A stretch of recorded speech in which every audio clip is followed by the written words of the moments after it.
No, you're not protecting democracy by stopping free speech. That Right, is because there's no checks and balances in place if something turns out to be accurate.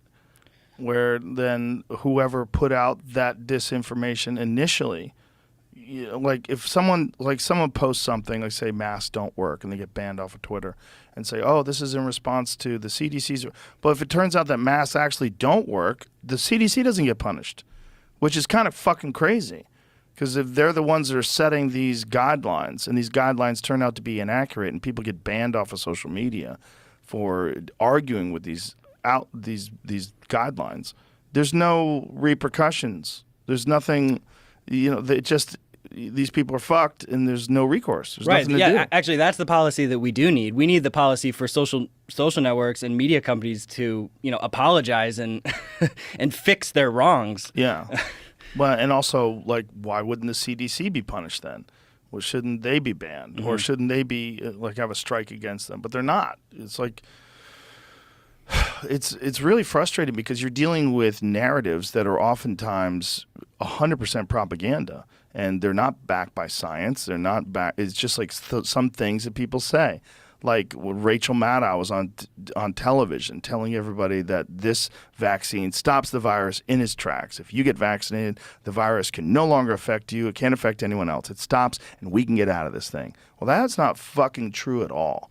And that person, there was no repercussion other than public mockery, which continues to this day where, whenever she posts something, people post that video. What about this, stupid? And, there's nothing other than that. I know. They're not even inviting the other side on to correct the issues. They're certainly not, correcting their errors. And, it's just not that hard to admit you're wrong. I don't know. Maybe it is hard but people get into their own egos and they just can't handle it. Well, there's people that are beyond reproach, and that's the problem, or organizations that, like one of the things that's fascinating about Twitter now is they fact check the Biden administration. So the Biden administration put out some tweets that were 100% horseshit, and then underneath it, Twitter fact-checked them, so they deleted the tweets, which is glorious. Like that's amazing, and that's never happened before. Yep, Community Notes is my favorite feature on Twitter by far. It keeps everybody in check. It has a process for kind of vetting information, surfacing it to the top, showing the better idea to the bad idea. Mm-hmm. And actually, their Community Notes stuff is all open source. It was a little bit disappointing, though, when they open sourced the algorithm the other day. Open source the algorithm, which step in the right direction. I'm not trying to attack, but what we learned basically is that it's not the live algorithm; it's an algorithm. What do you mean? So what does that mean? So it's not the production algorithm, at least from what we can tell, because you saw what happened with Substack. Mm-hmm. So has that been reversed? I think it has. Yeah, I don't.